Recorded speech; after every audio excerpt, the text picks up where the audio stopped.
살길 난 그렇게 죽기 잘 보셨죠? 우리 청년들 본 소감이 어때요? 우리 청년들 본 소감이 어때요? 그래요? 우리 청년들 물어볼게요. 이 안수현 형제라는 33살에 유행성 출혈열로 죽었거든요. 다들 바보 의사라고 놀렸다고 그래요. 한심한 의사. 그런데 안수현 형제의 삶이 바보스럽나요? 어때요? 우리 형제, 우리 청년들을 봤을 때는 안수현 형제가 예수를 믿는 사람 같아요? 안 믿는 사람 같아요? 믿는 사람 같아요? 그렇게 보여집니까? 오늘 저는 여러분들하고 이 영상을 보면서 로마서를 좀 시작하려고 합니다. 정말 그 안에 그리스도가 있는 사람인가 아닌가가 뭘로 증명이 될까요? 내 삶의 주인이 예수라고 하는 사람과 그렇지 않은 사람은 무엇으로 다르게 나타날까요? 우리가 정말 형식적으로 알고 믿고 있는 그런 복음이 아니라 그 복음이 우리의 능력이 되고 우리의 지혜가 된다는 사실을 우리가 로마서의 말씀을 통해서 좀 더 깊게 깨닫고 다시 복음으로 돌아가는 그런 은혜의 시간이 되었으면 좋겠습니다. 우리 청년들이 정말 예수님이 누구신가를 좀 만나는 시간이 되었으면 좋겠어요. 그리고 하나님을 알아가는 시간이 되었으면 좋겠어요. 우리 한번 기도합시다. 하나님, 이 시간 우리가 주의 말씀을 대합니다. 이 말씀의 자리에 우리를 부르시고 세우신 아버지 하나님, 우리의 연약한 얄팍한 이 지식을 가지고 하나님을 재단하고 하나님을 판단하려고 하지 않게 하여 주옵소서. 하나님이 우리에게 계시해 주시고 가르쳐 주시는 이 특별 계신 하나님의 말씀 속에서 그 진리가 있다는 사실을 보게 하여 주시옵시고 그 진리의 말씀을 따라 순종하고 우리의 삶이 더욱더 그리스도의 사람으로 온전히 복음에 붙잡힌 바 된 믿음의 주의 권속들로 하나님 앞에 더 든든히 서져가는 귀하고 복된 예배의 시간이 되게 하시고 우리의 심령과 마음이 더욱더 주님을 닮아가는 복된 이 시간이 될 수 있도록 하나님 함께해 주시옵소서. 부족한 종의 입술을 온전히 하나님께 의탁하옵고 예수님의 이름으로 간절히 기도드립니다. 아멘, 아멘. 로마서에 대해서 여러분, 저는 여러분들에게 제가 유능한 무슨 성경 부흥 강사도 아니고, 그러나 제가 여러분들에게는 바르게 전하려고 애는 쓰겠습니다. 그러나 저보다 더 유능하게 잘 가르친 분들이 아마 유튜브 보시면 많이 있을 거예요. 그러나 정말 이 로마서가 우리에게 뭘 전하려고 하는지, 사도 바울이 왜 로마서를 쓰게 되었는지, 그리고 이 로마서를 통해서 하나님 우리가 뭘 깨닫기를 원하시는지, 이런 복음에 대한 놀라운 말씀이었던 이 진주 같은 이 말씀들을 우리가 또 깨닫고 또 발견하는 그런 시간이 되었으면 좋겠습니다. 우리 같이 한번 나눠드린 유인물 한번 보실래요? 유인물 총 4페이지인데 우리 한번 볼까요? 첫 번째, 로마서는 누가 썼느냐? 누가 썼다고 그래요? 바울이 썼습니다. 사도 바울. 여러분, 사도 바울이 쓴 서신이 총 13편이 있습니다. 지금 난 13편 딱 얘기할 수 있다. 없으세요? 바울이 총 서신을 13편 쓰는데, 여러분, 첫 번째, 바울이 교회에 쓴 서신이 있고, 그 다음에 개인적인 서신이 있고, 그 다음에 옥중 서신이 있고 그래요. 그건 이제 구분해서 하면은 어렵지 않습니다. 예를 들어서 교회에 쓴 편지는 여러분 교회 이름이 생각나는 걸 얘기하시면 돼요. 로마니까 로마서, 그렇죠? 또 교회 또 뭐 있어요? 어디? 고린도 있죠. 고린도는 고린도 전후서 2개가 있죠. 우리 전후서가 2개 있는 것도 뭐 있어요? 데살로니가 전후서 또 있죠. 또 뭐 있어? 목회서신 중에서 디모데 전후서. 이 전후서로 된 건 딱 이렇게 3권이 있습니다. 고린도 전후서, 데살로니가 전후서, 그 다음에 디모데 전후서, 이렇게 6개예요. 그럼 13권 중에서 6개는 이제 벌써 뺐죠. 그렇죠? 그 다음에 또 하나, 교회 서신, 그 중에 빼고 교회에 쓴 서신이 있죠. 교회가 들어간 거. 첫 번째 뭐예요? 에베소서. 그 다음 또 뭐 있어요? 근데 이제 여러분 이걸 좀 하겠는데, 옥중 서신이라는 게 있어요. 옥중 서신. 사도 바울이 감옥에서 쓴 서신이 있어요. 에빌골몰이라고 하는 4개가 있어요. 에베소서, 빌립보서, 골로새서, 빌레몬서. 이게 옥중 서신이라고 그래요. 사도 바울이 옥에 있을 때 기록한 서신.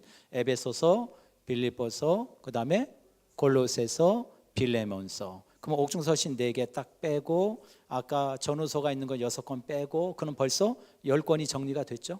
나머지 3권이 나왔어요. 나머지 3권은 이제 따지면 돼요. 나머지 3권 중에서 교회 쓴 서신이 아까 우리 보고 있는 로마서 있죠. 그 다음에 또 뭐가 있을까요? 누구? 갈라디아서 그렇죠. 갈라디아서라고 있어요. 또 하나 목회 서신 중에 하나인 디도서라는 게 있어요. 디도서.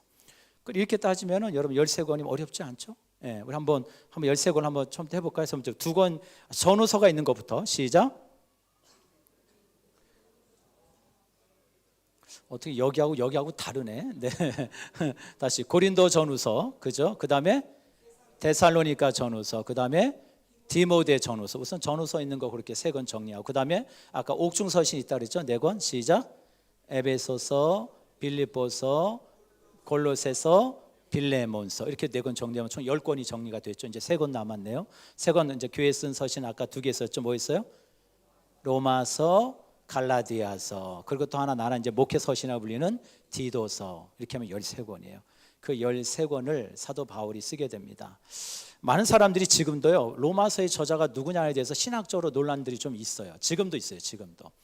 왜냐하면 이제 그 안에 있는 내용들을 가지고, 왜냐하면 이런 근거를 바울이 로마에 간 적이 없는데 어떻게 로마의 속사정을 그렇게 잘 알고 기록할 수 있겠느냐, 이런 어떤 논의부터 시작해서 바울이 아닐 것이다 라는 얘기가 지금도 있어요. 그러나 우리는 바울이 로마서를 썼다는 것을 정통적으로 받아들이는 이유 중에 하나가 뭐냐면 속사도라고 있어요. 속사도가 뭐냐면 예수 그리스도의 12명의 제자들을 직접 만났거나 그들에게 가르침을 받은 사람들을 속사도라 그래요. 사도에 준한다라고 그래가지고 속사도라고 불러요. 속사도. 이해되시겠죠? 그러니까 예수님의 12제자들이 사도잖아요. 그 제자들을 직접 만났거나 그들에게 가르침을 받은 사람들이에요. 그 대표 중에 사람이 저희 여러분 2분을 넣어놨는데, 클라멘트라고 하는 로마 감독이었던 클라멘트라는 사람이 최초의 속사도예요. 그리고 그 다음에 2번째로 이그나티스라고 하는 사람이 2번째 속사도예요. 이 사람 이그나티스는 안디옥 교회의 감독이었어요. 안디옥 교회 들어보셨죠? 예, 안디옥 교회 감독이었고, 그 다음에 이그나티스의 친구이면서 서머나 교회의 감독이었던 또 한 사람이 있어요. 폴리갑이라는 사람이 있어요. 폴리갑 들어보셨죠? 이그나티스의 친구예요, 친구. 그래서 한 요 정도, 여러분들이 한 3명 정도만 기억하시면 돼요. 첫 번째 클라멘트, 그 다음에 이그나티우스, 그 다음에 폴리갑. 이 사람들이 속사들인데, 특히 클라멘트랑 그 다음에 이그나티우스는 자신들이 쓴 서신들이 있어요. 그 서신에 보면 로마서는 바울이 썼다는 얘기를 직접적으로 거론하고 있어요. 로마서는 바울이 썼다, 이런 얘기를 근거로 봤을 때 거짓말이 아니지 않겠다, 이렇게 이제 결정하는 거죠. 또 하나는 로마서를 읽다 보면 율법에 대해서 자세하게 써놨어요. 율법의 내용들을, 그러니까 유대인이 아니고서는 이 율법의 내용을 알 수 없는 내용들을 너무 정확하게 써놓고 율법의 흠이 뭔지를 잘 기록해 놓고, 그러면서 그 율법에 대한 내용들을 하나씩 다 적는 걸 보면 아무래도 이 사람은 유대인일 가능성이 높다, 이렇게 판단이 되고, 그러면서 또 하나는 헬라어를 능히 잘 구사해요. 로마서 헬라어는 좀 어렵습니다. 예. 로마서 헬라어는 조금 어려워요. 다른 서신들보다는 로마서 헬라어는 좀 어문이 좀 어려운데, 주어가 잘 나타나지 않아요. 이 동사에 대한 주어가 뭔지가 참 찾기가 어려울 정도로 헬라어로 된 로마서는 좀 어려워요. 그러면 이렇게 헬라의 특징을 잘 알고 헬라어를 잘 구사할 수 있는 사람이라면 그 사람은 누굴까요? 헬라인이어야 되겠죠. 그렇죠? 유대인이면서도 헬라인의 신분을 가지고 있는 사람이 누구예요? 12사도 중에서 바울이죠. 바울. 그래서 바울이 저자일 가능성이 높다라고 이렇게 생각하는 거예요. 그리고 세 번째는 바울의 고향이 길리기아 다소 출신인데, 우리가 지방마다 보면 지방마다 쓰는 방언들이 있잖아요. 그래서 로마서에도 보면 길리기아 다소에서 쓰는 방언들이 조금 몇 군데 드러나요. 그걸 봤을 때 길리기아 다소 출신의 바울일 가능성이 높겠다, 이렇게 이야기를 하는 거죠. 그러니까 어떻든 저희가 복잡하게 말씀드렸지만 로마서는 누가 썼다? 사도 바울이 썼다. 여러분 이렇게 기억하시면 될 거예요. 그 다음에 기록 연대와 장소를 한번 볼까요? 그럼 바울이 언제 썼느냐? 여러분 지도 보이시죠? 바울이 1차, 2차, 3차 전도 여행을 가게 돼요. 근데 바울이 마지막 전도 여행이 3차 전도 여행입니다. 그 3차 전도 여행을 마치고 이제 그가 로마로 압송되는데, 그 3차 전도 여행을 갈 때 그가 에베소로 가요. 에베소. 지도에 보이시죠? 예, 에베소. 에베소에서 어디로 가요? 빌립보, 마게도냐의 척성인 빌립보로 갑니다. 그리고 고린도가 어디죠? 고린도가 헬라예요. 헬라. 성경에 보면 헬라란 지역이 고린도입니다. 바울이 에베소에 갔다가 3차 전도 여행 때, 그다음에 빌립보에 갔다가 이게 2차 전도 여행 때 바울이 돌았던 지역이거든요. 그 지역을 다시 한번 돌아보면서 3차 전도 여행을 에베소에 시작해서 빌립보로 갔다가 고린도로 가게 되는데, 그 고린도가 헬라입니다. 헬라인데 그 성경 말씀을 한번 찾아볼까요? 우리 볼까요? 우리 사도행전 20장 2절로 3절 보이죠? 한번 읽어볼까요? 시작. 그 지방으로 다니다가 머리말로 제자들에게 권하고 헬라에 이르러 거기서 석 달 동안 있다가 배 타고 수리아로 가고자 할 때 유대인들이 자기를 해하려고 공모함으로 마게도냐를 거쳐 돌아가기로 작정하니, 이렇게 나오는데, 여기 보면은 그 지방으로 다녀다가 여러 말로 제자들에게 권하고 어디에 이르러? 헬라가 어디라고요? 고린도를 헬라라고 불렀어요. 그 고린도에 갔는데 로마의 교회에 대한 소식을 들었어요. 로마 교회가 이런 어려움들이 있고 이런 문제들이 있다고 합니다. 그래서 그때 바울이 고린도에 3개월 동안 머물면서 펜을 들어 서신서를 쓰게 됩니다. 그게 무슨냐면 로마서예요. 로마서 한번 볼까요? 로마서를 고린도에서 쓰게 돼요. 그래서 바울이 고린도에서 로마서를 쓰면서 이양 내가 로마서를 쓰면서 구체적으로 하나님이 내게 맡겨준 복음의 전도 여행을 저 유럽까지 좀 펼쳐야 되겠다, 이런 계획을 사도 바울이 세웁니다. 그래서 저 유럽을 펼치는 서바나라고 하는 스페인이라는 그 지역에 가서 복음을 전하려고, 저기 로마서에 보면 나오는데, 내가 이런 계획을 가지고 너희들한테 가기를 원해 라고 바울이 얘기해요. 로마서 15장 22절 23절에 나오는데, 같이 한번 읽어볼까요? 시작. 그러므로 또한 내가 너에게 가려 하던 것이 여러 번 막혔더니 이제는 이 지방에 일할 곳이 없고 또 여러 해 전부터 언제든지 서바나로 갈 때 너희에게 가기를 바라고 있었으니. 그래서 바울은 서바나 유럽으로 복음을 전하기 위한 중요한 중간 기착점으로서 로마를 생각합니다. 그래서 로마에 들렸다가 거기서 배를 타고 서바나로 가려고 하는 전도 계획을 짜요. 그러면서 그 내용을 로마서에 써서 로마서 교회에 보내게 됩니다. 그러니까 그런 내용들이 이제 사도 바울이 로마서를 쓰게 된 이제 장소와 그런 내용들인데, 그다음에 로마 교회의 시작이 뭐냐, 이게 중요해요. 이제 로마 교회의 시작이 언제부터 시작이 되었느냐, 여러분 지금 이해해야 되는데, 로마 교회가 언제부터 시작이 되었을까요, 여러분? 알 수 없어요. 로마 교회가 언제부터 시작이 되었습니까? 물어보면 알 수 없다는 게 정답이에요. 다른 교회들은 성경에 사도 바울이 복음 전도회에서 세우고 또 다른 사람들 세웠다는 내용들이 곳곳에 나오는데, 로마 교회는 그런 근거가 나오지 않아요. 그리고 로마 교회는 되게 일찍 세워졌다는 게 정설이에요. 다른 어떤 기업보다도 일찍 세워졌다. 그 이유가 뭐냐면 사도행전 2장 5절에 보면 이런 말씀이 나옵니다. 한번 읽어볼까요? 시작. 그때 경건한 유대인들이 천하 각국으로부터 와서 예루살렘에 머물러 있더니. 이게 무슨 내용이죠? 사도행전 2장이 뭐예요? 오순절 사건이죠. 오순절 마가의 다락방에 120명의 문도들이 모여가지고 예수님께서 말씀하신 것을, 내가 너희들에게 약속한 것을 올 때까지 분부한 것을 지키라 그랬죠. 떠나지 말고 예루살렘에서. 그러면서 그들이 모여서 기도할 때 그곳에서 예수님께서 약속하신 그 성령을 기다리면서 마가의 다락방에서 막 기도할 때 그 가운데 예수의 12제자들 그리고 예루살렘에 있었던 그 성도들, 일부 교인들 말고도 그곳에 누가 있었느냐, 이렇게 얘기해요. 10절에 보면 이렇게 나옵니다. 10절에 한번 읽어볼까요? 시작.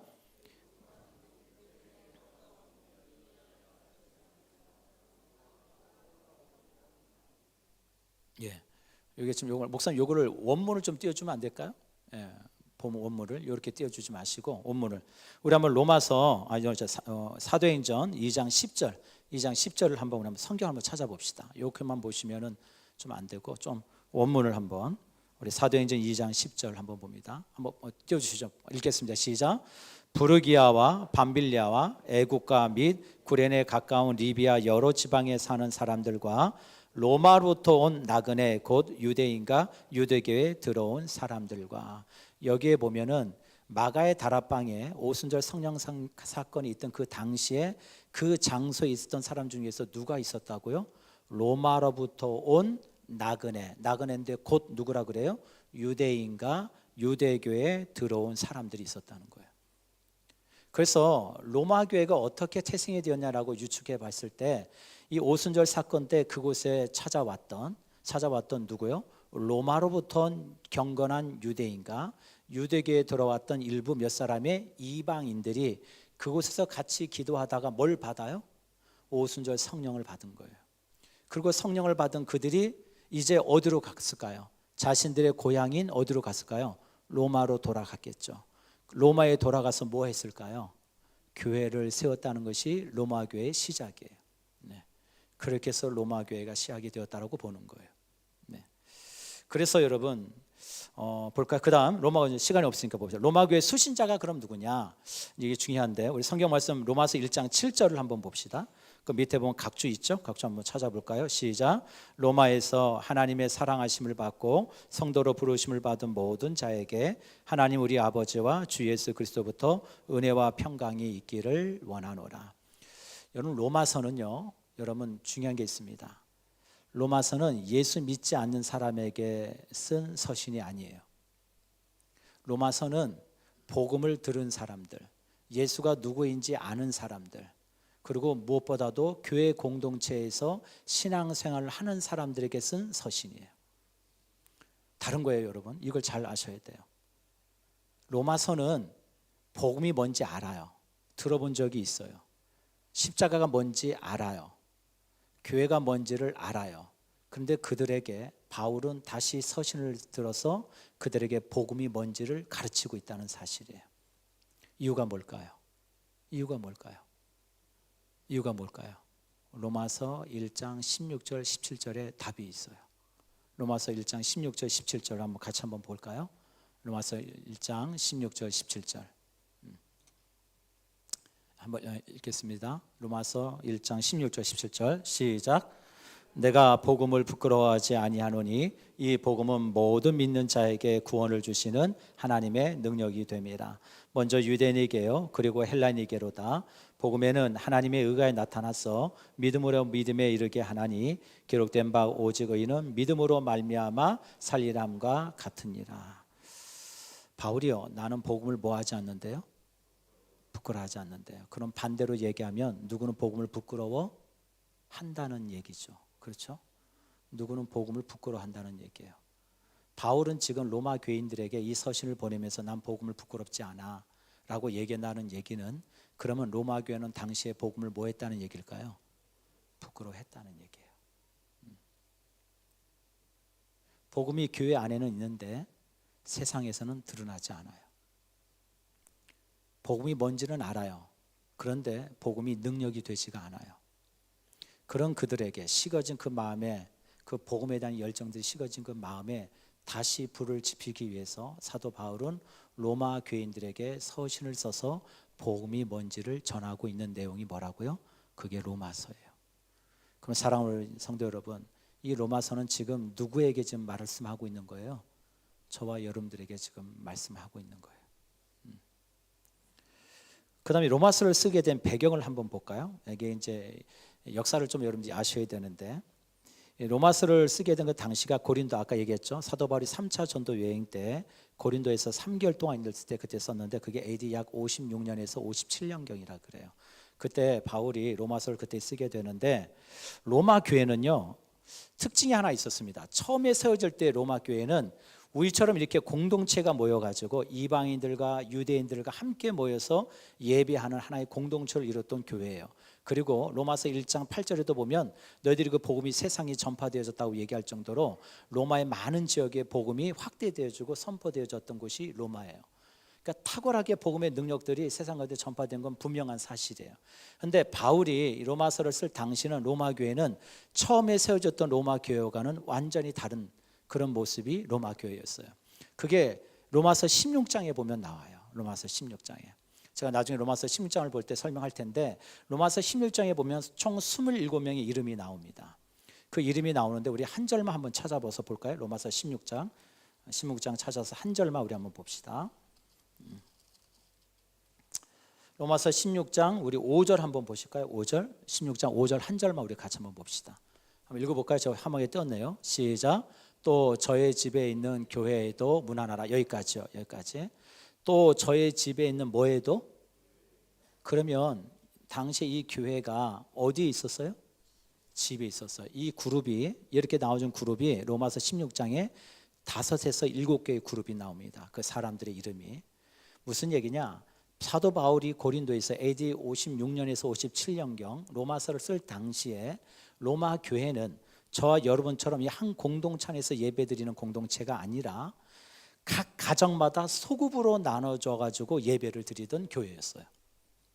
이유가 있었어요. 그 이유가 원래는 처음부터 그러지 않았는데 그렇게 끼리끼리 모여가지고 집집마다 한 그룹씩 이루어져가지고 그게 총 5에서 7그룹을 이뤄가지고 예배를 드리던 교회가 어느 교회였다고요? 로마 교회예요. 이유가 있었습니다. 이게 로마에 이제 중요한 역사 사건 중에 하나가 있는데 한번 배경을 볼까요? 우리 뒷장 넘어보시죠. 2페이지 보시죠. 2페이지 보면 2페이지 봅시다. 위에 상단에 보면 어떻게 모여서 예배를 드렸느냐. 근데 제가 요마서 16장을 얘기할 때 좀 더 자세히 말씀드릴게요. 우선 개론이니까 이해하고 넘어가세요. 이방인들은 이방인들끼리, 유대인들은 유대인들끼리 모여서 예배를 드렸고, 자유인들은 자유인들끼리 모여서 예배를 드리고, 종들은 종들끼리 모여서 예배했던 교회가 로마 교회예요. 여러분 물을게요. 이게 정상적인 교회인가요? 그렇지 않죠. 교회가 원래는 이렇지 않았다니까요. 근데 교회가 이렇게 바뀌어 버렸어요. 어떤 한 사건 때문에. 그 사건이 뭐냐? 2번에 나와 있어요. 2번에 보면 AD 41년에 당시에 로마의 미친 황제라고 불리는 갈라큘라라고 하는 황제가 있었습니다. 혹시 청년들 알아요? 갈라큘라라고 하는 이 황제가 있는데 아주 폭정을 하는 로마의 황제로 유명한 사람이에요. 이 갈라큘라가 얼마나 폭정을 심하게 했는지 도저히 밑에 있는 부하들이 이 갈라큘라 황제 밑에서 도저히 감당을 할 수 없는 거예요. 그래서 요즘으로 얘기하면 경호실장 겸 되는 부하 장수가 갈라큘라를 유인해가지고 칼로 암살해버립니다. 저 황제를 죽여버리자. 저 미친 황제를 죽여버리자. 그 갈라큘라 황제를 죽이면서 그 다음에 뒤를 이어서 로마의 황제가 된 사람이 글라우디우스. 들어보셨죠? 우리 성경에도 나오죠. 글라디오 황제 때 누가복음에도 나오잖아요. 글라우디오라는 황제가 뒤를 이어서 황제가 됩니다. 근데 이 글라디오 황제가요, 천성적으로 장애를 가지고 태어난 사람이에요. 한쪽 다리를 절고, 그리고 항상 침을 흘리고, 누가 보더라도 거의 바보에 가까울 정도로 정신나간 사람처럼 보이는, 뭔가 좀 부족한 인생처럼 살았던 것이 글라우디오라고 하는 사람이었다고 그래요. 그래서 이 암살했던 이 신하들이 저 글라우디오를 황제로 세우면 좋겠다.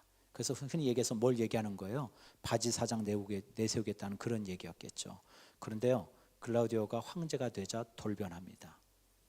천재예요, 천재. 알고 봤더니 이 글라우디오가 어쩌면 자기가 살아남기 위해서 전략적으로 그렇게 살아왔는지도 모르는데 황제가 되자마자 제일 먼저 한 게 뭐냐? 가라큘라라고 하는 황제를 죽인 두 사람을 잡아다가 죽여버립니다. 너희들이 황제를 죽여?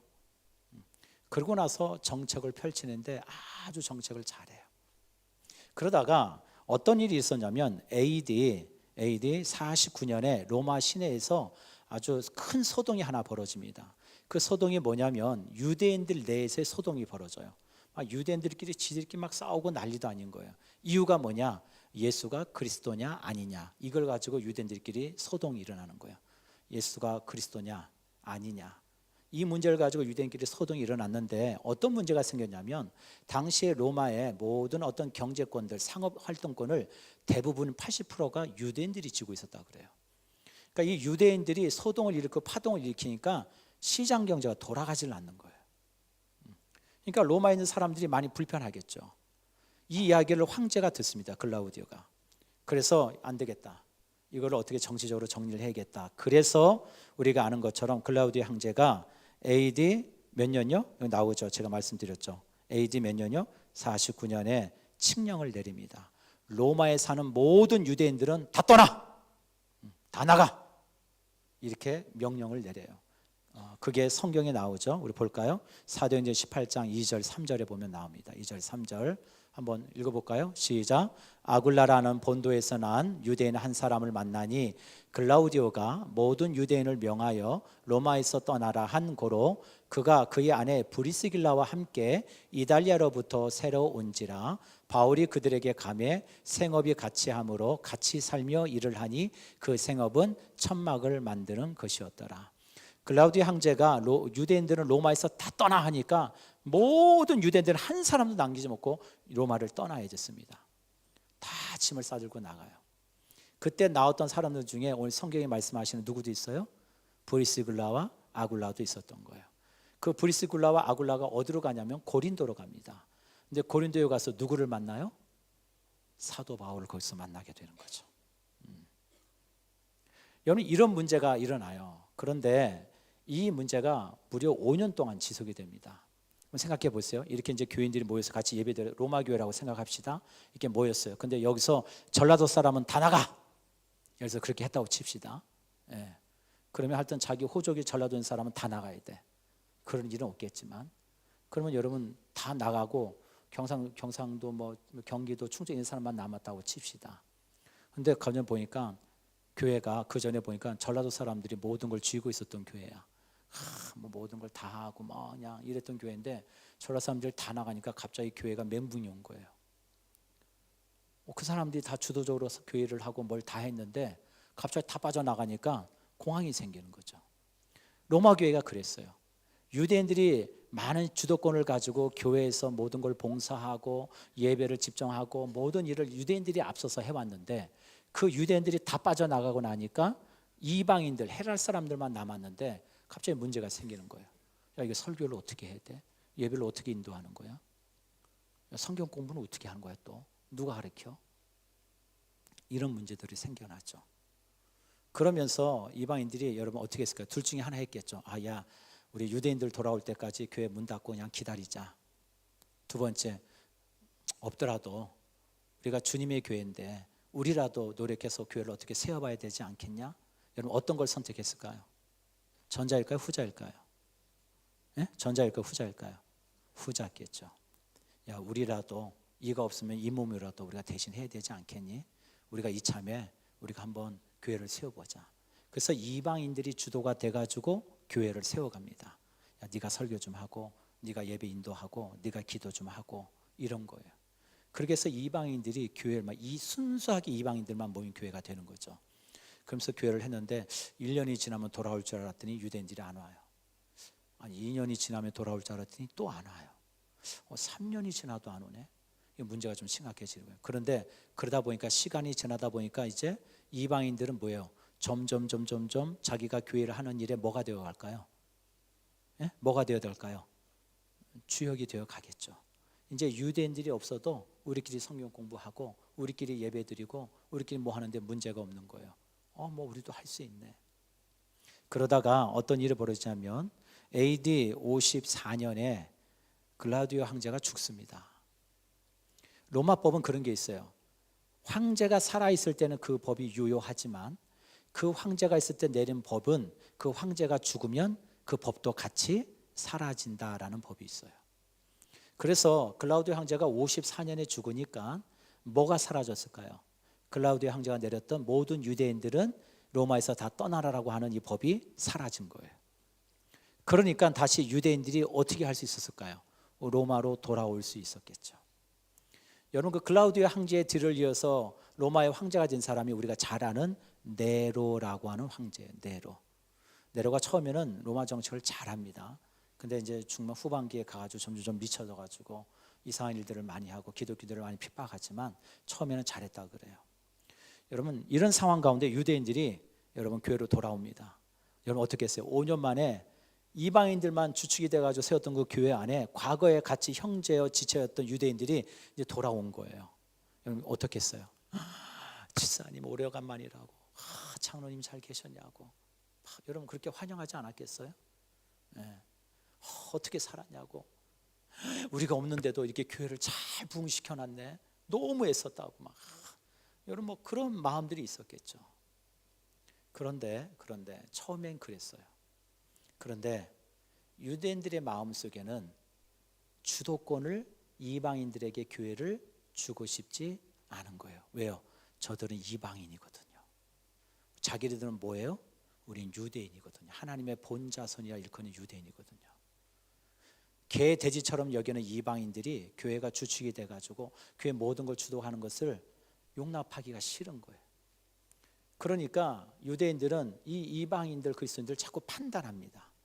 아유 저러면 안 되지, 아유 저렇게 하면 안 되지, 어떻게 돼지고기를 먹어, 이러면서 자꾸 판단하는 거예요. 그리고 또 여러분 이방인들은 어떤 생각이 들겠어요? 유대인들이 돌아와가지고 같이 교회를 세워갈 줄 알았더니 사사건건 유대인들이 뭘 하는 거예요? 판단하는 거예요. 자꾸 정죄하고. 그러니까 이 이방인들은 그게 이제 불편해지는 거예요.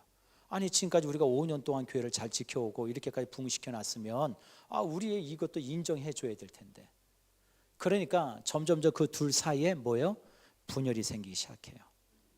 그래서 이방인, 우리가 항상 초대교회가 항상 중요했던 것 중에 하나 뭐냐면 예배가 마치면 항상 식탁의 교제를 나누는 게 초대교회였거든요. 그래서 적든 뭐 어떻든 간에 같이 나누면서 먹고 마시는 그것이 초대교회 중요한 교제였는데, 이제는 이방인들끼리 따로 밥 먹고 유대인들끼리 따로 밥 먹고 이런 일이 벌어집니다. 그러다가 결국 우리 한 지붕에서 같이 있기 좀 불편하다, 이방인이 설교하는 건 못 듣겠어, 이런 분위기가 세워지면서 어떻게 돼요? 갈라서게 되는 거죠. 그래서 로마 교회가 처음엔 그러지 않았는데 이 역사적인 어떤 흐름 속에서 끼리끼리 모이는 공동체가 됩니다. 그래서 유대인들은 유대인들끼리, 이방인은 이방인들끼리, 그리고 자유인은 자유인들끼리, 종의 신분을 가진 사람들은 종의 신분을 가진 사람들끼리. 그걸 누가 들었어요? 바울이 들은 거예요. 교른도에서. 아니 이게 무슨 이런 일이, 어떻게 하나님의 교회에서 이런 일이 일어날 수가 있어. 그래서 바울이 로마서 1장, 2장, 3장에서 얘기하는 게 그 얘기인 거예요. 우린 다 죄인인데 로마서 1장에 이방인들의 죄가 뭔지 알아? 21가지를 쫙 얘기하면서 니들 다 죄인이야, 니들도. 그리고 유대인들은요, 2장에 가면 유대인들의 죄에 대해서 쭉 얘기해요. 니들도 죄인이야. 그러면서 로마서 3장에 가면 우리는 다 모두 다 뭐예요? 다 죄인이야. 그래서 우리가 모두가 다 죄인, 우리가 오로지 의롭게 되는 것은 딱 한 가지 길밖에 없다. 그게 뭐예요? 예수 그리스도의 피, 예수 그리스도의 성량으로만 우리가 의롭게 된다는 것을 기억해야 된다. 그게 하나님이 세우신 교회라는 거예요. 그럼 넘어갈까요? 이 정도 배경을 여러분 이해하시고 그럼 넘어갑시다. 로마서 핵심 구조가 세 가지가 나오는데, 첫 번째 로마서 1장부터 8장까지는 죄인을 구원하시는 하나님의 의에 대해서 얘기해요. 이게 참 중요한 거예요. 하나님의 의에 대해서 여러분 이해된다. 하나님의 의가 뭘까요? 하나님의 의는 예수 그리스도예요. 하나님의 의는 뭐라고요? 예수 그리스도, 하나님의 의. 그래서 영어에 보면은 예수 그리스도를 우리가 복음이라 그러는데 그 복음을 유앙겔론이라고 그러죠. 유앙겔리온. 제가 헬라어로 써놨습니다. 유 좋다, 겔리온 소식. 그 두 개가 합쳐서 유앙겔리온, 복된 소식이란 뜻이에요. 그래서 영어에서 보면은 복된 소식이 굿 뉴스잖아요. 그렇죠? 그 굿 뉴스를 합쳐가지고 어떤 단어가 나와요? 가스펠이라는 단어가 나온 거예요. 거기서 가스펠이. 여러분, 그래서 우리가 참 이게 중요해요. 두 번째, 하나님의 의 앞에서 우리가 죄인임을 알게 하고 믿음을 통하여 죄인이 하나님의 구원과 의를 얻는다는 진리를 논리적으로 서술하고 있다. 이걸 이제 이신칭의라고 하는데, 이제 3번을 봅시다. 믿는 우리에게 반드시 일어나야 되는 것이 하나님의 뭐라고요? 의예요, 의. 우리 믿는 사람에게, 우리 청년들 잘 들어야 돼요. 내가 예수 그리스도를 믿는다 그러면 반드시 두 가지 사건이 우리 안에 있어야 돼. 그래야만 그 사람이 정말 믿는 거예요. 첫 번째는 믿음이 있어야 돼요. 믿음. 예수 그리스도가 뭐라는 것을, 예수 그리스도가 구주가 되신다는 것이 믿어져야 돼. 믿어져야 돼. 첫 번째 그 사건이야. 믿어져야 돼. 그래서 우리가 로마서 10장에 보면 믿음은 뭐에서 나요? 들음에서 나오고 들음은 하나님의 말씀으로 말미암느니라. 그러니까 내가 예수 그리스도를 믿는다고 하면 제일 먼저 우리 삶 가운데 드러나야 될 게 뭐냐? 예수 그리스도가 나의 구주가 된다는 게 믿어져야 돼. 그 다음에 두 번째 제가 써놨죠. 뭐라고 써놨어요? 뭐가 드러나야 돼요? 믿음으로 살아가는 뭐가 드러나야 돼요? 의가 드러나야 돼요. 다시 말해서 하나님의 의가 드러난다는 것은 아까 뭐라고요? 내가 이 예수 그리스도는 나의 구주가 되십니다라고 믿고 살아감으로 인해서 나를 통해서 누가 드러나야 돼요? 누가 드러나야 돼요? 예수 그리스도가 드러나야 돼요. 아까 우리 안수연 우리 청년 바보 의사처럼 정말 그래야 믿고 있는 거죠. 그게 믿는 거야. 우리 에베소서 2장을 한번 볼까요? 에베소서 2장 우리 한번 그 밑에 봅시다. 에베소서 2장 2절 3절 같이 한번 읽어볼까요? 시작.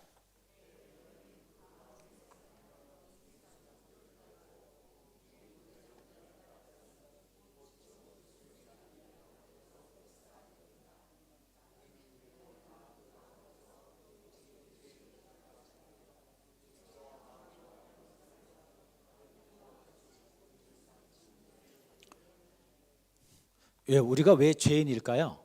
여러분, 우리가 왜 죄인일까요? 왜 우리가 죄인일까요? 여러분, 우리 스스로 다 죄인이라고 인정하죠? 우리가 왜 죄인이에요? 우리가 죄인이라는 것을 우리 스스로 이렇게 증명하고 스스로 이렇게 단정할 수 있는 근거가 뭐예요? 그 근거가 뭐예요? 우리 안에 뭐가 있기 때문에? 뭐가 있기 때문에? 그럼요. 우리 안에 죄가 있기 때문에 우리가 죄인인 거예요. 우리 안에 죄가 없으면 우리는 죄인일 이유가 없는 거죠. 오늘 에베소서 2장에 보면 우리가 읽었죠? 뭐라고 얘기한다고요? 우리가 그때에는 뭐라고요? 너희가 그 가운데 행하여 죄 가운데 행하여 세상의 풍조를 따르고 공중의 권세 잡은 자를 따랐으니 곧 지금은 뭐요? 불순종의 아들들이었어요. 우리 안에 죄가 있기 때문에 그 죄가 내 삶을 이끌어가고 주도하기 때문에 우리는 죄인인 거예요. 그런데 우리가 왜 의인이 됐어요? 왜 우리가 의인이라고 불려져요? 왜요? 우리 안에 누가 계시니까? 하나님의 의신 예수 그리스도가 계시기 때문에. 그래서 여러분, 구원의 단계 그 다음에 3번째 단계가 있는데 이게 참 중요한데 우리 청년들 잘 이해했으면 좋겠어요. 구원의 단계가 3가지가 나옵니다. 첫 번째, 칭의라 그래요. 구원받은 자, 칭의. 뭐예요? 넌 의로운 사람이야 라고 법적으로 인정하는 거예요. 근데 여러분, 이것은 죄로의 결과로부터 자유케 된 것이지 우리가 여전히 우리가 죄의 속성을 벗어버린 건 아니에요. 무슨 얘기인지 아시겠죠? 이거는 법적으로 그냥 너는 의인이야 라고 하나님이 선포해 주시는 거예요. 누구 때문에? 예수님 때문에. 우리 청년들 이해돼요? 예수 그리스도께서 십자가에서 우리의 죄를 대신 속량해 주심으로 인해서 뭐예요? 우리는 하나님이 뭐라고 선포해 주신 거예요? 누가 그 죄를 다 어떻게 대속했기 때문에? 예수님이 우리의 죄를 대신 십자가에 지셨기 때문에. 그래서 하나님이 예수님 때문에 너는 뭐야? 의인이야 라고 하나님이 선포해 주신 법적인 용어예요. 하나님이 그렇게 불러주신다는 거예요. 의롭다고, 의인이라고 얘기해 주신다. 그런데 여전히 우리 안에는 뭐가 있어요? 죄가 있어요. 죄가 있어요. 그래서 두 번째 단계, 그래서 뭘 해야 돼요? 성화되어져 가는 게 중요한 거예요. 그게 뭐예요? 여전히 우리 안에 있는 옛자와 그리스도를 만난 자아가 충돌하고 있죠. 사도 바울도 로마서 7장에 오라 공고한 사람이라다 내 안에 마음의 법과 육신의 법이 뭐예요? 싸운다고 얘기하잖아요. 성령의 법이. 여전히 우리 안에는 우리는 의인이라고 하는 선포되어진 이신칭의, 믿음으로 말미암아 의롭게 된다라고 하는 선포되어진 의를 가지고 있는 사람들이에요. 그런데 여전히 저와 여러분의 삶 가운데는 뭐예요? 하나님 의롭다라고 겉으로는 이렇게 선포해 주셨지만 여전히 우리 안에는 뭐가 있어요? 아직도요? 죄가 있다니까요. 그래서 여전히 우리 안에 하나님 의롭게 해주시는 그 의로 말미암아 선포되어진 의와 우리 안에 죄가 이렇게 여전히 공존해요.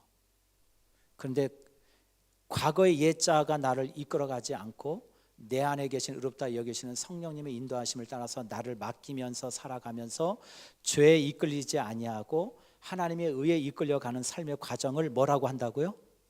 그걸 뭐라고 한다고요? 그걸 성화라고 한다고요. 성화. 우리 로마서 8장 한번 찾아봅니다. 로마서 8장.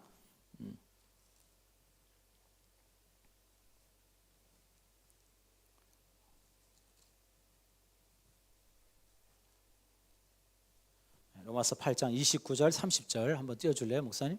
로마서 8장 29절 30절 한번 같이 한번 읽겠습니다. 시작. 하나님이 미리 아신 자들을 또한 그 아들의 형상을 본받게 하기 위하여 미리 정하였으니 이는 그로 많은 형제 중에서 맏아들이 되게 하려 하심이라. 또 미리 정하신 그들을 또한 부르시고 부르신 그들을 또한 의롭다 하시고 의롭다 하신 그들을 또한 영화롭게 하셨느니라. 저와 여러분이 그 부르신 가운데 어떤 단계들을 통하여 하나님이 우리를 어떻게 해요? 영화롭게 해 가시느냐. 어떻게 하셨다고요? 미리 아련 자들을 미리 정하셔서 그들을 뭐 하셨어요? 부르시고 부르신 자들을 어떻게 해주셨어요? 의롭게 여겨주시고 그 의로운 자들을 어떻게 하셔요? 영화롭게 성화되어져 가도록 이끌어 가신다는 거예요. 그래서 우리가 성령님께 우리의 삶을 맡기며 살아가는 이유가 중요한 거예요. 왜요? 이제 내 삶에 내가 내 삶의 주인이 아니라 누가 주인이라는 걸 인정해요? 예수 그리스도가 주인이라는 걸 인정하고 그 주인이신 예수님이 이끌어가는 삶을 나를 맡겨가면서 우리는 점점 뭐 되어져 가는 거예요? 성화되어져 가는 거예요.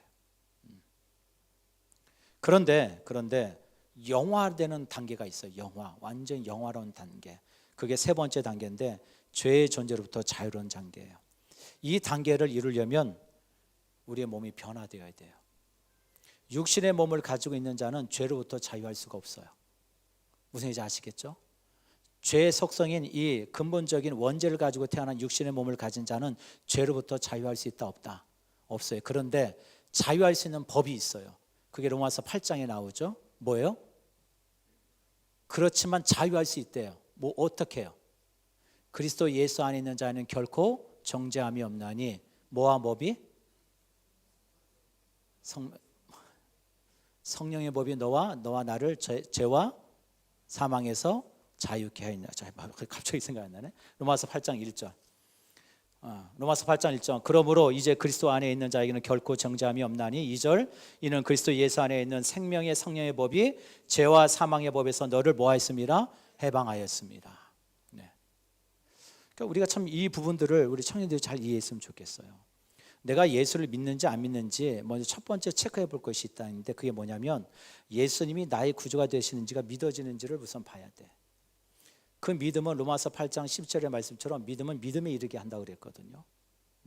그 믿음은 우리가 갖는다고 해서 주는 것이 아니라 믿음을 하나님이 주셔야 돼. 믿음에 이르게 한다는 얘기는 그 믿음이 내 삶으로 믿음적인 삶을 살아가도록 이끌어 간다는 얘기야. 그 믿음은 살아 역사하기 때문에. 그러니까 정말로 내가 예수 그리스도를 나의 구주로 믿고 영접한 사람이라면 그 믿음이 내 안에 있는 사람이라면 예수님은 누가 뭐라고 해도 나의 뭐가 되시는 거야? 구주가 되는 거죠.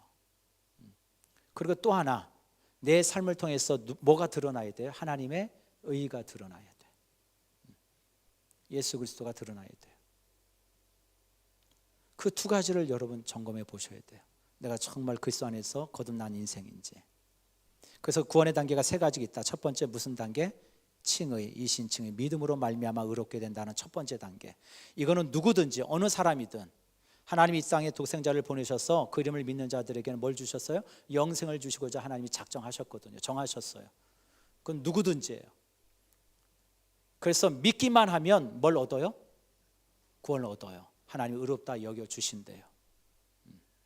근데 여전히 우리 안에는 뭐가 있어요? 죄의 속성이 남아있어요.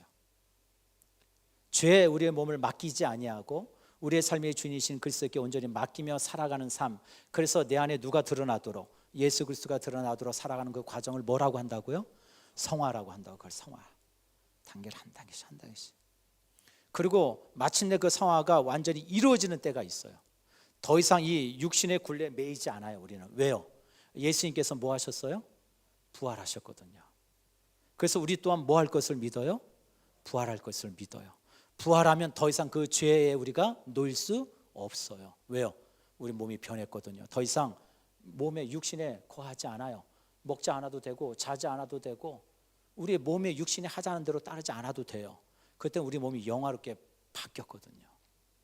그래서 그 영화로운 단계는 어디에서 이루어진다고 우리는 믿어요? 어디에서요? 하나님의 나라에서 이루어지는 거죠. 우리의 몸이 부활해서 새롭게 변화된 그 신령한 체를 얻었을 때. 그 다음 봅니다. 그 다음 이스라엘에 대한 의의 변호가 있어요. 이제 9장부터 11장인데 그냥 서로만 말씀하고 마칠게요. 이제 바울이 8장까지는 이제 어떤 우리가 죄인이고 의롭게 되는 것이 무엇이고 율법과 성령과 죄 아래서 우리가 어떻게 된 인생들인지를 쭉 설명하다가 9장부터 11장에 가서는 유대인들에 대해서 얘기를 해요. 그 유대인이 뭐냐면 이런 문이 생기는 거예요. 여러분 물을게요. 아브라함이 하나님 앞에 의롭다 여기심을 받은 것이 할례 전인가요? 할례 후인가요? 하나님이 아브라함이 이를 믿으니 하나님이 저를 의롭다 여기셨느니라. 그게 로마서 15장에 나오거든요. 근데 그러고 나서 할례를 받은 건 창세기 15장인데 아브라함이 할례를 받은 건 몇 장이야? 창세기 17장이거든요.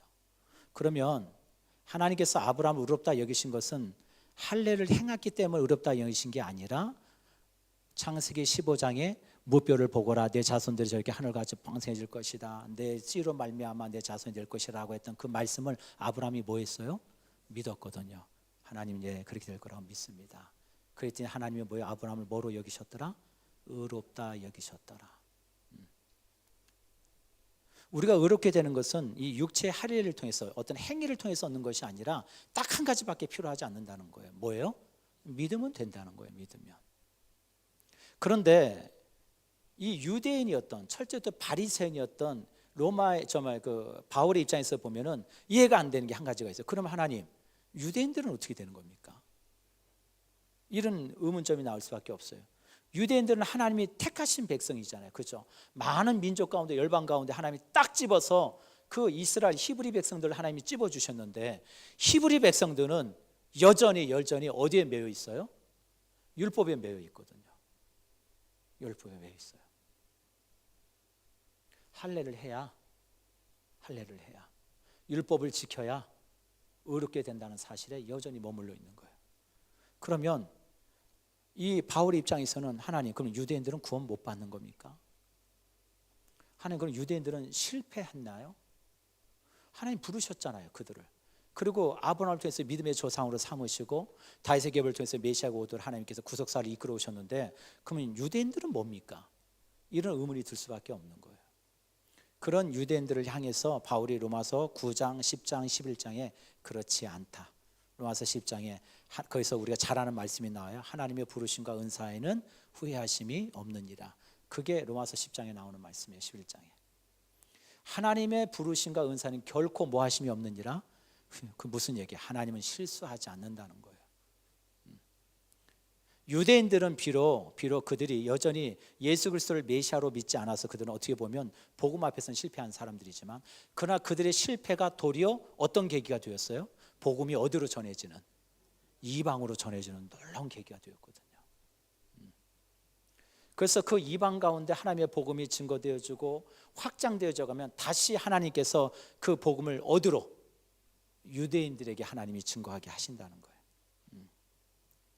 그래서 이 로마서 이 9장부터 11장의 말씀을 가지고 한때 유명했던 구호가 있어요. Back to the 예루살렘. 들어보셨어요? 옛날에 영화도 있고 그랬는데 다시 예루살렘으로 가야 뭐가 오는 거예요? 끝이 온다고 생각했거든요. 유대인들이 예수를 믿어야 누가 오셔요? 예수님이 오신다고 생각했거든요. 하나님의 부르심과 은사는 결코 후회하심이 없는. 나중에 이제 제가 로마서 말씀 볼 때 그때 좀 같이 좀 나눌게요. 그렇지 않다는 거예요. 세 번째가 뭐냐? 로마서 이제 12장부터 15장까지가 뭐냐? 그럼 그리스도 피로 의로워진 인생이 어떻게 해야 의로운 삶을 살아갈 수 있느냐? 이게 이제 로마서 12장부터 15장까지 내용이에요. 그래서 개인의 영역부터 해서 이제 국가의 영역까지 쭉 이제 하나씩 얘기합니다. 그래서 로마서 12장 1절에 그러므로 사랑하는 형제들아 쭉 얘기하죠. 그러면서 너희를 하나님께 드릴 영적 예배니라. 하나님의 선하시고 온전하시고 기뻐하시는 뜻이 무엇인지를 분별해라. 각 사람에게 나누신 은사의 분량대로 각게 맞게끔 분량대로 생각하라. 이 말씀들이 로마서 12장에 쭉 나오거든요. 열심을 품고 게으르지 말고 하나님을 섬기라. 그다음에 뭐 심판받는 것이 심판이 하나님 주권에 있으니 너희 머리에 그 죄를 올려놓지 말고 하나님의 주권에 맡겨라. 뭐 이런 말씀들이 다 로마서 12장에 나오는 말씀이에요. 그래서 결국은 어떻게 그리스도의 의로 가까워진 자가 어떻게 해야 우리의 삶을 통해서 그리스도의 하나님의 의가 드러날 수 있느냐? 그게 12장부터 말씀하고 있어요. 그래서 우리 박스 한번 읽어볼까요? 박스. 시간이 너무 많이 갔는데 박스 봅시다. 읽어보세요. 로마서는 시작. 로마서는 죄의 십자가, 칭의, 성화 모든 것을 다 증거하고 있는데 결국 이 모든 증거들을 통해서 바울이 로마 교회에 말하고 싶은 것은 복음 안에서의 하나됨이다. 이게 제일 중요한 거예요. 복음 안에서 어떻게 되는 거예요? 하나 되는 거예요. 제가 말씀드렸죠. 로마 교회는 어떻게 예배를 드렸다고요? 유대인들은 유대인들끼리, 이방인은 이방인들끼리 집에서 모여가지고 335에 모여가지고 그렇게 예배하던 교회였어요.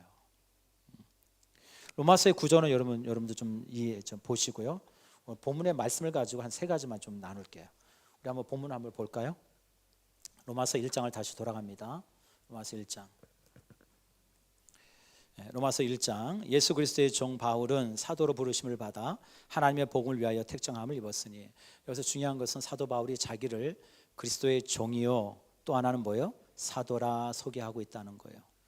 여러분 바울이 로마 교회에 자신을 소개할 때 나는 그리스도의 종이다. 종이 헬라어로 둘로스라 그러거든요. 둘로스. 이 둘로스의 단어의 어원은 넬로라는 단어인데 넬로라는 것은 올가미라는 뜻이에요. 다시 말해서 이렇게 올가미해져 있는 인생. 그건 뭐예요? 그게 종이죠. 노예죠. 여러분 이게 여기서 바울이 13개의 서신 중에서요. 많은 서신 중에서 유일하게 나는 그리스도의 종이라고 얘기했던 서신이 딱 3개밖에 없어요. 딱 3개. 나머지는 대부분이 사도라고 자신을 소개해요. 그 3개의 서신을 제가 적어놨죠. 3개 뭐라고 나와 있어요? 보면은 첫 번째 로마서, 또 그 다음에 뭐라고 되어 있어요? 제가 써놨을 텐데 빌립보서. 그 다음에 또 그 다음에 뭐? 디도서. 누가 빌레몬서라고 그러신 것 같아서 디도서. 네. 요 3가지만 종이라고 표현해요. 저는 이 말씀을 이렇게 보면서 바울이 왜 로마 교인들에게 나는 그리스도의 종이야 라고 얘기했을까요, 여러분? 난 그리스도의 종이야. 가장 쉬운 답은 그거예요. 누구도 교회에서 종이 되려고 하지 않으니까. 로마 교회는 누구도 스스로를 종이 되고 싶어 하지 않았어요. 다 자기가 주인 되고 싶어 했어요. 그래서 헤어졌어요. 그래서 나뉘어졌어요. 우리가 믿는 하나님도 한 하나님이시고 한 성령 안에서 우리가 그 부르심 앞에서 예배해야 되는데 누구도 종이 되고 싶어 하지 않았어요. 교회는 저와 여러분은 그리스도의 종으로 부름받은 사람이에요. 제가 언젠가 새벽에도 그랬어요. 난 종이란 말을 잘 안 쓴다. 왜요? 종같이 살아가지도 않는데 무슨 종이라고 얘기해요. 제 삶이 그렇지 않은데. 부담스러워요, 사실은.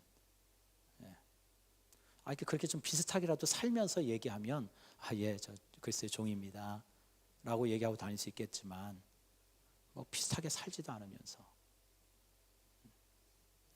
우리 청년들 잊지 마세요. 우리는 하나님 앞에 부름받은 종이에요. 종이 있다는 얘기는 무슨 얘기예요? 내게 누가 있다는 거예요? 주인이 있다는 걸 잊으시면 안 돼요. 그래서 바울은 누구의 종이라고 얘기하잖아요. 누구의 종? 그리스도의 종이라고 얘기하잖아요. 그리스도의 종. 또 하나 바울이 자기를 소개합니다. 나는 뭐라 그래요? 그리스도의 종이요 뭐래요? 사도, 아포스톨로스, 보냄을 받은 자라는 뜻이에요. 보냄을 받은 자라고 하는 아포스톨로스라는 이 단어는 여러분 보냄을 받았다는 얘기는 그러면 누군가가 나를 보냈다는 거 아니에요? 그렇죠? 그렇다면 보냄을 받은 자는 누구의 의중을 따라서 살아야 될까요? 보냄을 받은 사람의 의중을 따르고 그 사람의 의지를 가지고 그 사람이 맡겨진 일을 해야 되겠죠. 그게 사도죠. 우리 마찬가지입니다. 저와 여러분이 이 땅 가운데 우리를 이 땅에 보내신 분이 계시잖아요. 누구예요? 하나님이시잖아요. 저와 여러분을 이 땅에 보내셨어요. 그러면 그 보내신 분의 의중을 따라서 그분의 목적을 따라서 우리가 이 땅 가운데 살아가야 되는 게 마땅한 거 아니겠어요? 그래서 제가 3가지를 전했죠. 왜 하나님이 날 이곳에 보내셨는지, 누구에게 보내셨는지, 무엇 때문에 보내셨는지가 늘 있어야 되는 거예요. 왜 하나님이 날 이곳에 보내셨을까? 무엇 때문에 보내셨을까? 누구한테 보내셨을까? 이게 아포스톨로스, 보냄을 받은 자는 항상 가지고 있어야 되는 질문인 거죠. 여러분 또 하나 성경 말씀 볼까요? 바울이 이렇게 얘기합니다. 하나님의 복음이라고 얘기해요. 바울은 명확하게 얘기합니다. 이 복음은요 하나님이 주신 복음이라는 거예요.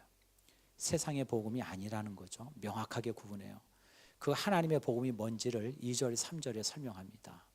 2절 3절 한번 볼까요? 시작. 이 복음은 하나님의 선지자들을 통하여 그의 아들에 관하여 성경에 미리 약속하신 것이라. 그의 아들에 관하여 말하면 육신으로는 다윗의 혈통으로 나셨고 성결의 영으로는 죽은 자들 가운데서 부활하사 능력으로 하나님의 아들을 선포되셨으니 곧 우리 주 예수 그리스도시니라. 여러분 되게 길게 부연 설명을 많이 해놨죠. 바울이요. 그죠? 뭐 선지자를 통해서 미리 성경에 예냈고 쭉 이런 거 다 빼고요. 다 빼고 딱 요거 하나만 남기면 돼요. 이 복음은, 그리고 4절 맨 끝에 가면 뭐라고 나와요? 곧 우리 주 예수 그리스도시냐. 이래도 말이 돼요, 안 돼요? 말이 되죠. 복음이 뭐예요? 예수 그리스도. 우리 청년들 복음이 뭐라고요? 예수 그리스도. 다른 복음은 없어요. 복음은 예수 그리스도 한 분이면 충분해요.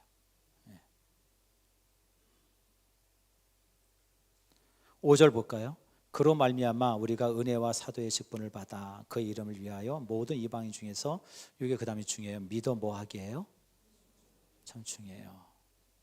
믿음은 항상 따라다니는 게 뭐냐? 야고보서 얘기하지만 믿음은 동전의 양면 같은 게 있는데 믿음의 반대편은 뭐가 있어요? 순종이 있다는 거예요. 믿음이 있으면 그 믿음이 뭐 하게 만들어요?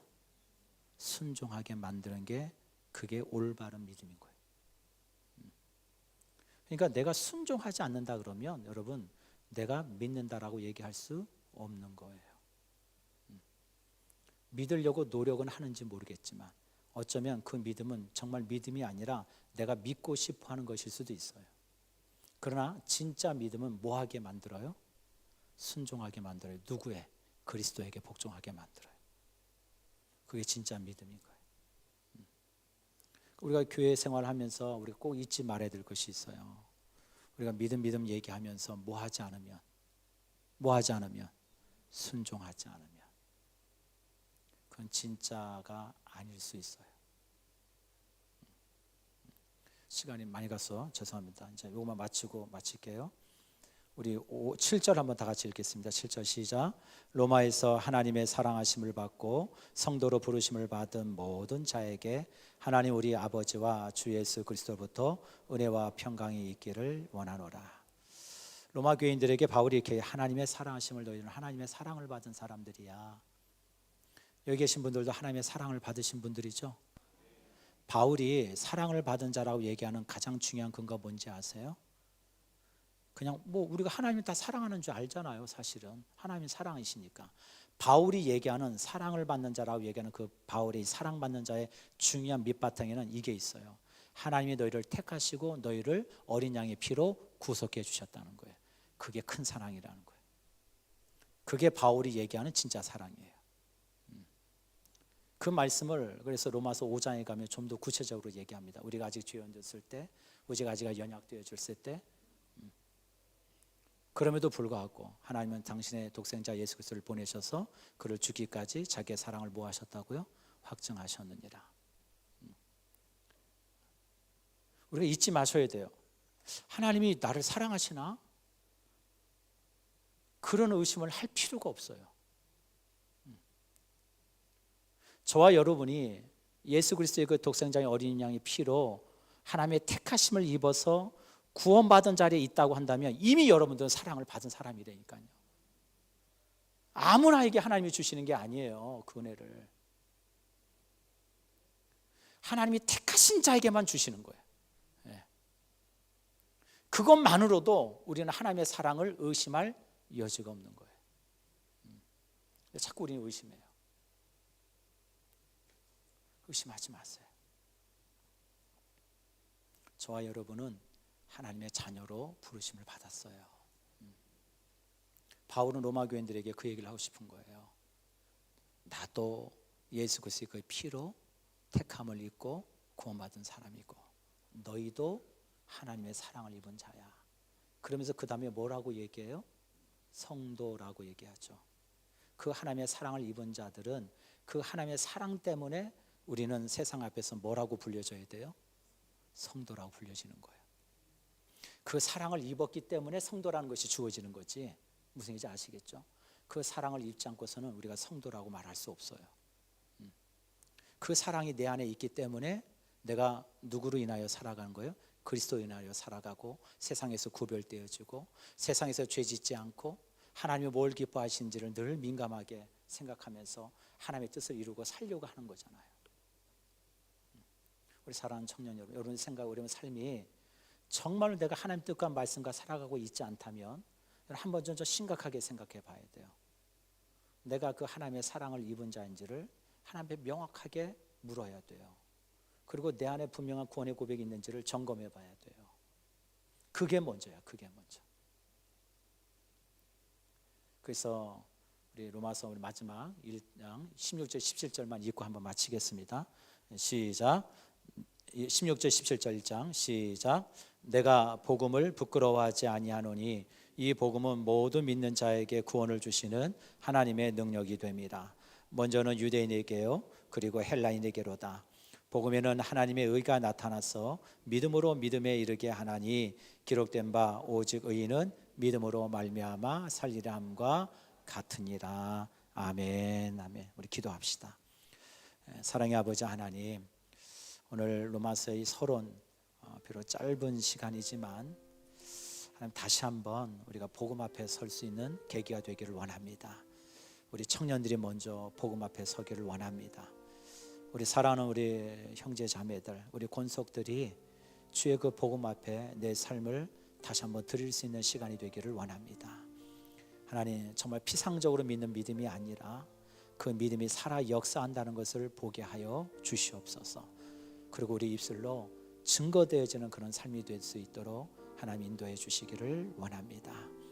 이 한 주도 우리가 무엇을 붙들고 살아야 되겠습니까? 무엇을 향해서 달려가야 되겠습니까? 하나님이 이 땅에 우리를 각자의 사명을 주시고 소명을 주셔서 이 땅 가운데 우리를 보내셨는데, 하나님, 우리는 과연 그 보내심을 받은 자로서 합당한 모습으로 우리는 제대로 하나님의 영광을 위하여 살아가고 있는지 한번 다시 한번 우리의 모습을 돌아보고 우리의 공동체를 돌아보고 하나님 오늘 주시는 이 로마서의 말씀을 다시 한번 바라보면서 하나님, 내 안에 거하시는 나와 함께 하신 예수 그리스도의 그 은혜와 사랑과 그 하나님의 강권적인 사랑하심을 붙잡고 주여 믿음 안에 살아가고 하나님의 부르신 그 소명의 자리에서 최선을 다해서 하나님의 의를 드러내는 믿음의 권속들이 다 될 수 있도록 하나님이 인도해 주시기를 원합니다. 하나님, 우리 청년들을 하나님 붙들어 주세요. 우리 청년들이 정말 살아계시는 그 하나님을 인격적으로 만나는 은혜가 있기를 원합니다. 내 삶의 주인이 예수 그리스도 하나님 한 분의 사실 앞에 결코 거부할 수 없는 그 하나님의 사랑 앞에 아버지여 강권적으로 붙들리는 은혜가 우리 청년들에게 있기를 간절히 원합니다. 하나님, 저들의 마음을 다스려 주세요. 저들의 생각을 붙들어 주세요. 저들의 걸음걸음을 하나님 인도해 주세요. 오로지 정말 주의 은혜로 걸어가는 저들의 걸음이 되게 하시고 오늘도 나를 부르시고 세우신 그 믿음의 자리, 은혜의 자리, 예배의 자리에서 정말 신실한 하나님의 청년들로, 부르신 하나님의 자녀들로 다시 한번 내 모든 고백을 진실하게 하나님께 드릴 수 있는 저들이 다 되게 하여 주시옵시고 하나님이 역사하시고 세워가시고 이끌어가시고 하나님이 마음껏 쓰시는 귀한 신실한 우리 청년들이 다 될 수 있도록 하나님 함께해 주시옵소서. 아버지 하나님 감사합니다. 이 한 주 우리 성도들 또 한 주의 삶을 살아가야 될 텐데 하나님 복음의 능력으로 저들을 덧입혀 주시옵소서. 어디에 있든지 예수 그리스도, 나의 주인이신 예수 그리스도, 그 안에 모든 각종 모든 좋은 것들이 예수 안에 있다는 사실을 바라보고 아버지 사람 의지하지 않게 해주세요. 환경에 매이지 않도록 하나님 붙잡아 주세요. 환경에 설득되지 않도록 하나님 붙들어 주세요. 분명한 삶의 원칙을 지킬 수 있도록 우리 성도들의 삶의 자리를 하나님 이끌어 주시고 주님 함께 해 주시기를 원합니다. 이 한 주도 정말 아름다운 소식들이 많이 들려지기를 원합니다. 하나님이 저들과 함께 하시는 놀라운 증거들이 많이 보여지는, 또 많이 들려지는 그런 한 주가 되기를 원합니다. 하나님 도와주세요. 하나님 이끌어 주세요. 인도해 주세요. 우리 모든 성산의 모든 권속들이 그 은총 안에서, 은 안에서 살아가기를 간절히 소망하옵고 우리 주 예수 그리스도의 은혜로 저들의 심령과 마음이 더욱더 날마다 그리스도를 닮아가는 믿음의 권속들이 되기를 간절히 바라옵고 이 모든 말씀 살아계신 주 예수 이름 받들어 간절히 기도드립니다. 아멘. 아멘. 우리 주기도문으로 마칩니다. 하늘에 계신 우리 아버지여, 이름이 거룩히 여김을 받으시오며 나라의 마음이시며 뜻이 하늘에서 이루어진 것 같이 땅에서도 이루어지리다. 오늘날 우리에게 일용할 양식을 주옵시고 우리가 우리에게 죄 지은 자를 사하여 준 것 같이 우리의 죄를 사하여 주옵시고 우리를 시험에 들게 하지 마옵시며 다만 악에서 구원하옵소서. 되게 나라와 권세와 영광이 아버지께 영원히 있사옵나이다. 아멘, 아멘, 아멘.